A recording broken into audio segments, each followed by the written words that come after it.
Hello, Shri Swami Samarth. तर मला comments आल्या होत्या की तुम्ही बेस कसा शिजवता त्याची व्हिडिओ दाखवा. तर मी हा व्हिडिओ त्यांच्यासाठी बनवला आहे आणि बाकीच्यांसाठी सुद्धा यूजफुल होईल की घरगुती बिना ओव्हनचं गॅसवर केक कसं बनवतात, केकचा जो बेस असतो तो कसं बनवतात आणि एकदम फ्लफी कसा होतो.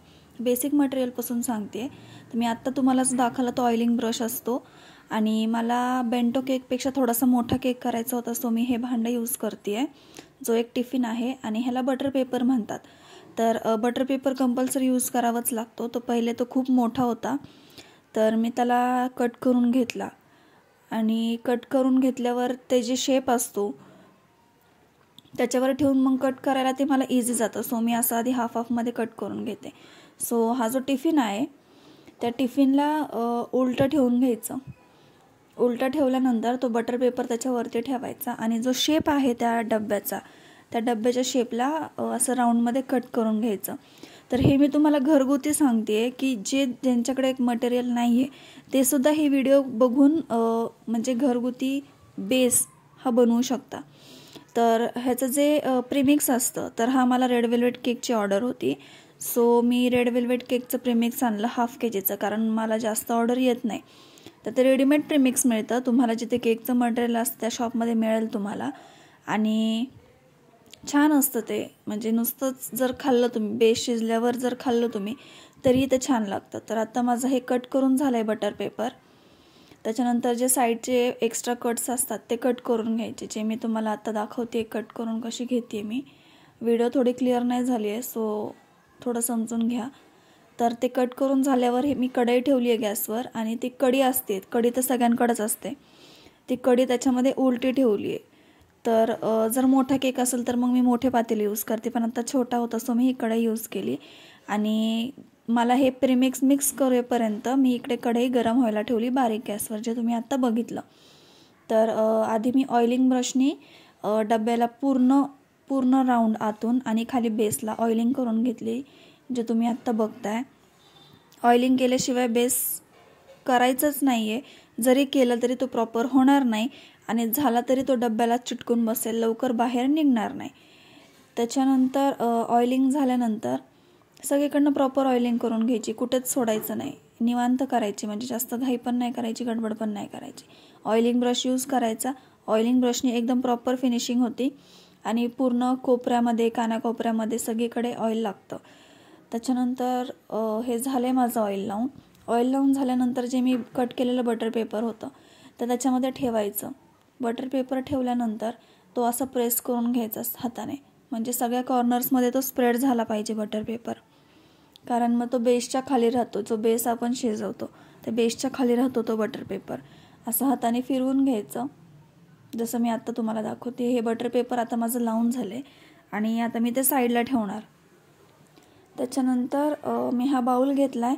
हा माझा मेजरमेंट बाऊल आहे, जो ग्रीन कलरमध्ये तुम्हाला दिसतोय. तर हे आहे प्रीमिक्स रेड वेल्वेटचं, जे मी हाफ केजीचं आणलं आहे. जास्ती ऑर्डर नसतात म्हणून मी थोडंच घेऊन येते, जास्ती आणून नाही ठेवत. जसे मी व्हॅनिला आणि चॉकलेटचे 5 केजीचे बॅग्स आणून ठेवलेत. हे माझं मेजरमेंट आहे. हा एक मेजरमेंटनी मी बेंटो केक बनवते, तर मी ह्याचे 2 मेजरमेंट्स घेतले. एक घेतला फुल भरून आणि एक अजून एक घेतला. मी एकामध्येच काम झालं असतं माझं, पण मला बेंटो केकपेक्षा थोडासा मोठा केक करायचा होता आणि ह्या केकला वरतून क्रशे टाकायचा होता, जो रेड वेल्वेट केकमध्ये तुम्ही माझ्या आधीच्या व्लॉगमध्ये बघितलं आहे. तसं करायचं होतं मला. तसं कस्टमरने सांगितलं होतं. तो केक त्यांना आवडला, सो त्यांनी मला सांगितलं की हार्ट शेपमध्ये बनवा आणि असं करून द्या मला. त्याच्यानंतर मी पावडर घेतली. पावडर घेऊन झाल्यानंतर ही जी पावडरची जी बॅग आहे ती मी फोल्ड करून साईडला ठेवली, कारण ती कायम एअरटाईटमध्येच राहायला पाहिजे. साईडला ठेवली आणि मग नंतर ते ठेवून झाल्यावर मग त्याच्यामध्ये ऑइल टाकायचं, म्हणजे एकदम थोडंसं ऑइल टाकायचं, जास्त पण ऑइल नाही टाकायचं. मी खूप थोडं ऑइल घेतलं आहे. जेवढा केक करायचा आहे तेवढं ऑइल, म्हणजे आता मला प्रॉपर नाही सांगता येणार, आपल्या अंदाजाने घ्यायचा, म्हणजे जास्ती पण नाही घ्यायचं. जर तुम्ही जास्ती घेतलं तर बेस प्रॉपर होणार नाही. तर एकदम थोडंसं ऑइल घ्यायचं. थोडं कमी पडलं तरी काही प्रॉब्लेम नाही, पण जास्त नाही झालं पाहिजे. तर मी एवढं यूज केलं. ऑइल झाल्यानंतर मी त्याला बीट करायला घेतलं बीटसाठी मी हे यूज करते. तर पाणी पण तुमच्या अंदाजाने टाकत जायचं. तर हे दिसेलच तुम्हाला की ह्याचा रेड कलर तयार होईल, कारण हा रेड वेल्वेट केकचं प्रीमिक्स आहे. ऑलरेडी रेड कलर मिक्स असतो त्याच्यामध्ये, सो त्याचा रेड कलर तयार होतो आहे हळूहळू. आणि मग आधी हळूहळू फेटून घ्यायचं, कारण ते सांडतंच. आत्ता माझं सांडलंच आहे बघा, हे असं सांडतंच. आणि किती प्रॉपर करायला गेले की थोडंफार सांडणारच खाली.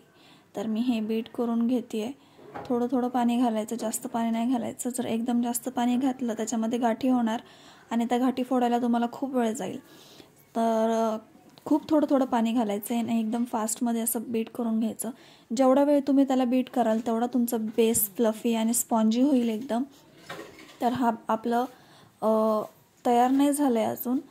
बेससाठीचं जे बॅटर असतं ते तयार नाही झालं आहे. तर मी अजून थोडं थोडं पाणी ॲड करून तुम्हाला मी दाखवेल की तुम्हाला कसं समजेल की आपलं बॅटर रेडी झालं आहे. त्याच्यामधल्या ज्या पूर्ण गाठी असतात त्या पूर्ण गाठी आपल्या फुटल्या पाहिजे, तरच आपला बेस असा फ्लफी होईल आणि छान होईल. तर हे झाल्यानंतर मी ते स्पॅच्युला काढून ठेवला आहे, कारण स्पॅच्युलानेच पूर्ण क्लीन होऊन मला त्या डब्यामध्ये टाकता येईल, ज्या डब्यामध्ये आपण बटर पेपर लावून घेतला होता. तर हे फेटायचं असं खूप फास्टमध्ये, कारण त्याच्या आतमधल्या ज्या गाठी असतात त्या फुटतील.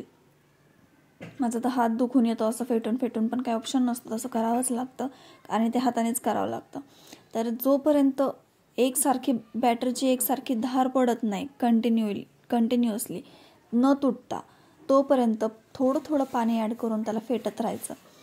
तर आता हे अजून तयार नाही आहे. मी थोडंसं अजून पाणी घालेल ह्याच्यामध्ये, थोडंसंच पाणी घालायचं एकदम, आणि मग परत फेटून घ्यायचं. नंतर आपलं बॅटर तयार होईल.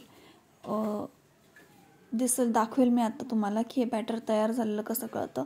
जी आपलं बॅटर आपण असं वरती उचलतो तर त्याची एकसारखी पूर्ण अशी धार तर पडली पाहिजे, अशी कंटिन्यू. हे दिसतंय असं पडलं पाहिजे. जर असं पडलं तर समजायचं की तुमचं बॅटर रेडी झालं आहे. आणि मग बॅटर रेडी झाल्यानंतर खूप छान झालं आहे बॅटर माझं, दिसतंयच तुम्हाला.